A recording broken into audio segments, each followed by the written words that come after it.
bom para ele, é ruim para ele? O Mourinho fica numa situação complicada? O que você Eu entende acho que ser é mais ruim interessante? pro Pogba, porque neste momento eu acho que o United tá bem, tá bem estável. Não, eu acho que o United não tá com as coisas muito claras. Eu vejo o City com um trabalho mais consolidado do Guardiola, com contratações específicas para o que eles necessitam, mantendo o elenco. E o United também manteve um elenco, só que mantém um elenco que não trouxe resultado no segundo ano do Mourinho. Então, os terceiros anos do português sempre são meio complicados, né? Ele é uma pessoa de parece ser meio de difícil relacionamento. Então, eu acho que se ele fosse para o Barcelona, seria um time incrível mesmo. Eu acho que ele seria um time que ele se daria muito bem. E o retorno dele para a Juventus também. O que você acha? Eu acho que para a Juventus seria fantástico ter o Pogba de volta.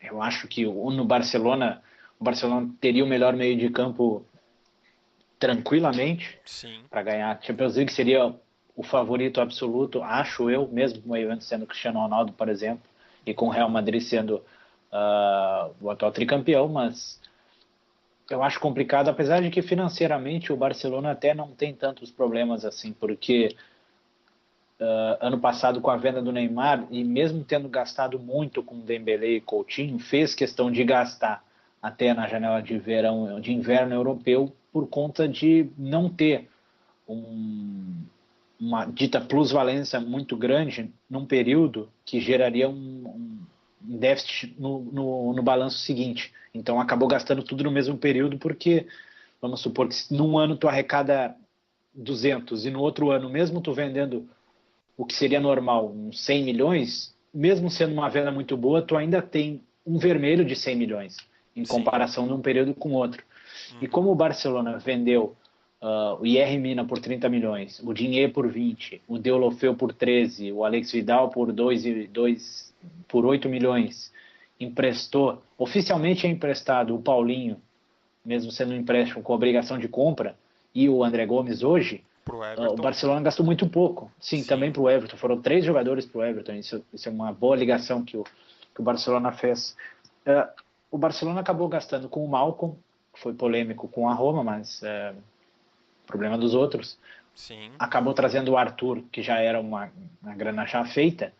O Vidal foi barato e o Lenglet foi 35 milhões. Então, teoricamente, o Barcelona, que gastou cento e poucos milhões, 125 milhões mais ou menos, ainda teria grana para gastar.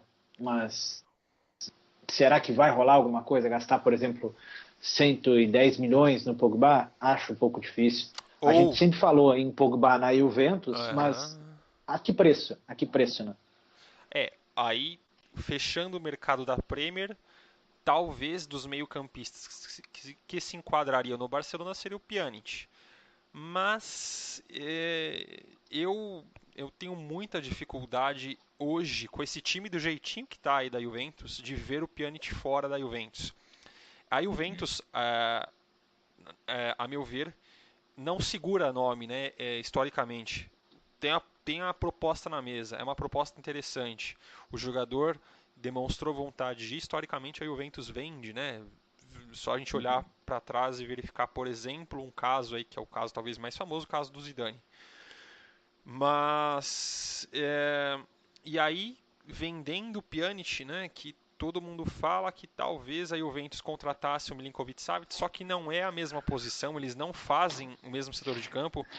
Eu acho que o Pjanic é um jogador muito importante para a gente ter uma posse de bola, porque o Cristiano Ronaldo, nós não podemos jogar com um cara como o Cristiano Ronaldo só atrás esperando, né? Ele precisa de bolas, né? A gente precisa municiar ele. Então, eu acho um cara fundamental e nós não temos definitivamente um substituto para ele no elenco.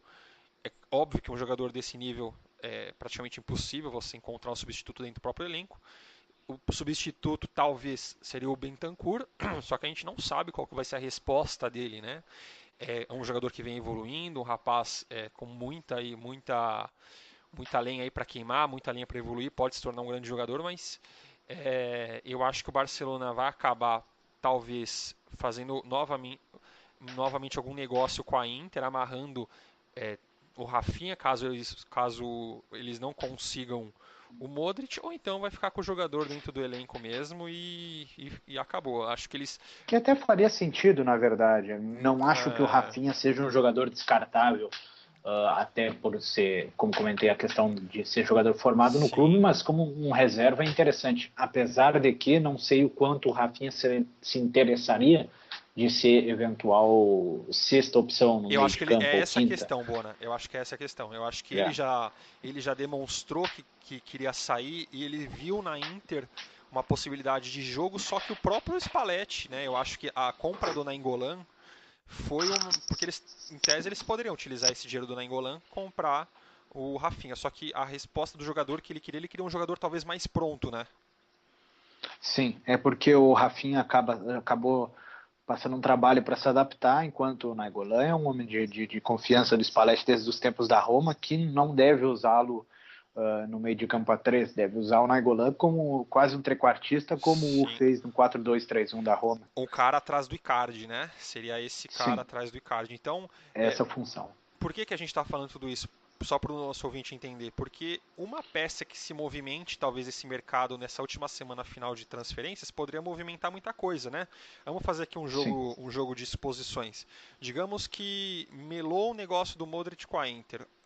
O Barcelona vai e vende o Rafinha para a Inter, tem uma grana, pega o Pjanic, como o Barcelona não tem problema de caixa, né? Pega o Pjanic por 120 milhões de euros, aí o Juventus iria lá e fecharia talvez o valor do sérvio Sergei Milinkovic-Savic na Lazio, né? O que você acha, Bona, que existe alguma possibilidade do Milinkovic-Savic vir para a Juventus e hoje sem sair alguém? Ou se sim, um nome que não o Pjanic para ele vir? Eu acho pouquíssimo provável. Óbvio que com o fechamento da janela na Inglaterra, a quantidade de adversários por esse jogador ela diminui, Diminui, é. ao menos na questão de potencial de fogo para gastar nesse jogador. O problema é que para o Sergei Milinkovic-Savic permanece a barreira presidente da Lazio, Claudio Lotito, que segue pedindo 3 dígitos de milhões, pelo menos 100 milhões e mais um bocado de grana. Algo Exatamente. que não parece que algum clube tem interesse em gastar. Se falou hoje que emissários do Real Madrid estariam em Roma, não Roma como algum dos clubes da capital italiana, mas que é o local onde acontece as principais negociações de mercado na Itália são em Roma e Milão, mas não me parece que o Real Madrid chegaria na Itália para gastar cento e poucos milhões no Sergei Milinkovic-Savic. Geralmente o Real Madrid procura jogadores um pouco mais formados, né? Então, E eu mediaticamente mais interessantes, como Eriksen, por exemplo, sim, Hazard, é, nomes desse calibre. fica difícil agora entender como que o Real Madrid.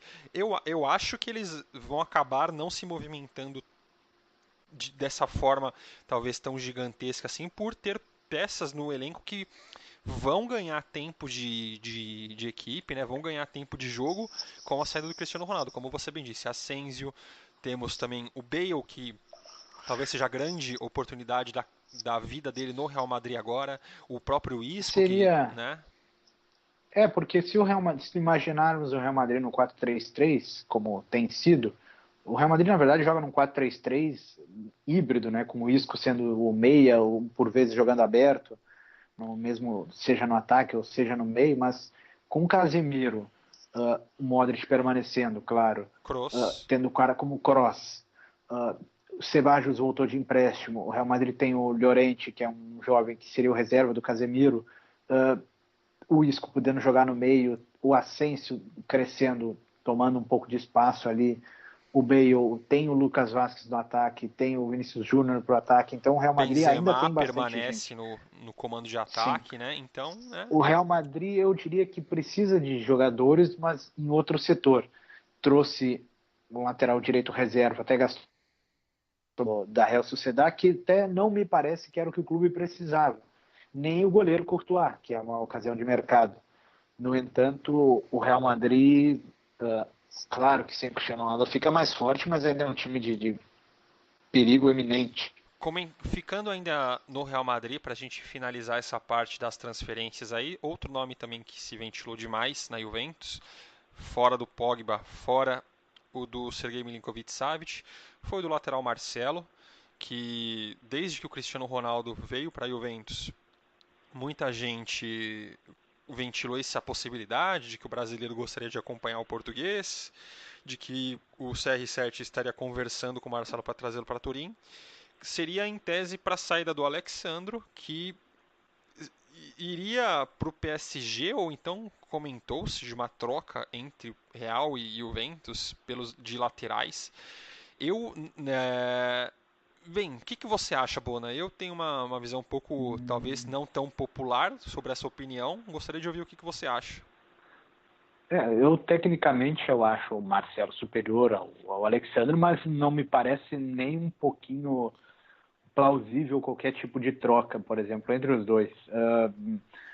A venda do Alexandre, se ela fosse acontecer, não creio que seria para trazer o Marcelo. No entanto, não é que o Marcelo sairia do Real Madrid de uma maneira gratuita ou algo assim. A Juventus provavelmente teria que pagar mais para trazer o Marcelo do que ganharia com a venda do Alexandre, penso eu, sem falar em salários. Talvez o nome do brasileiro do Real Madrid tenha sido falado mais na Itália do que na Espanha. Sim. Como possível nome ventilado ao mercado. E aí, claramente, os portais brasileiros simplesmente reproduziam todas as notícias dos portais italianos para falar que o Marcelo estaria próximo da Juventus. Né? Mas fonte confiável absolutamente sobre uma possível chegada, eu confesso que muito pouco. Não que precise ter uma fonte confiável para um jogador chegar, muito pelo contrário, só que vai um pouco contra o modus operandi da Juventus, né, fazer esse tipo de negócio, a não ser que apareça um sheik oferecendo muito dinheiro pelo Alexandro, o que até agora não aconteceu. A proposta do PSG, se chegou, foi abaixo do que a Juventus gostaria, e eu vejo, historicamente, como o Allegri costuma jogar, a Juventus nunca joga com dois laterais ofensivos, nunca jogou com dois laterais ofensivos de agressão, deixando desprotegido a parte defensiva. Então, se a gente for imaginar, obviamente, o Cancelo chegou agora, não será vendido, permanecerá para essa temporada. Quem é o reserva do Cancelo? Hoje, o reserva do Cancelo seria o Quadrado, e na esquerda nós teremos Alexandro e De Chilio. Com a volta do Spinazzola, o Quadrado voltaria talvez à posição de origem, nós teríamos Cancelo, De Chilio na direita, Alexandro e Spinazzola na esquerda. Só que, a meu ver, se o Alexandro fosse embora, o Juventus teria ido atrás do seu querido Darmian, que seria um cara para compor melhor a fase defensiva dos dois lados e principalmente para equilibrar com Cancelo e Quadrado. Eu diria que na primeira vez durante a breve história por enquanto desse podcast, é a primeira ofensa que eu recebo ao vivo, porque chamar Darmian de meu querido Darmian é ofensivo. Você não é o ofensivo. Empresário dele, não? Acho que essa parceria arrisca de ter uma fissura muito grave, muito profunda dessa vez. Mas voltando à seriedade, me parece que o Darmian foi mais ligado à Juventus pela amizade que tem a diretoria com o agente dele, mas a possibilidade de Cancelo acabou brotando com muita força e acabou diminuindo muito, né? Era uma questão de... E ele foi muito bem, né, Bona? Ele foi muito bem nessa pré-temporada aí. Eu vejo como Sim. Um dos principais nomes, talvez o principal junto com o Faville. O principal. Né, de destaque aí nessa pré-temporada. Nós acabamos tendo um revés aí que foi até meio amargo, por que não, apesar de ser pré-temporada, mas Cancelo mesmo nessa partida, ofensivamente foi muito bem. E curiosamente, o Cancelo foi o jogador que atuou em mais posições diversas, né? Porque foi ponta esquerda, foi ala esquerda, foi meia direita, ala direita, ponta direita, jogou na lateral e atuou bem, foi regular, não só foi regular, como foi muito bem. Então, certamente foi, a meu ver, o grande destaque. da pré-temporada da Juventus, que